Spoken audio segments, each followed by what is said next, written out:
Unang-una po sa lahat, gusto ko magpasalamat sa GM Network dahil ako yung natanggap sa proyekto na to. Kasama ko si Sir Juan Villarin, ang pinakamagaling na artista dito sa GM, dito sa Jukay serye.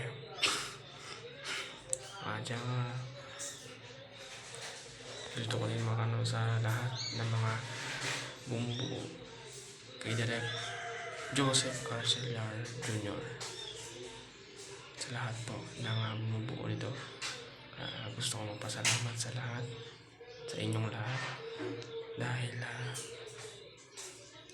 hindi dahil sa inyo ay wala ako dito, dahil sa inyo talagang magpapasalamat ako sa inyong lahat.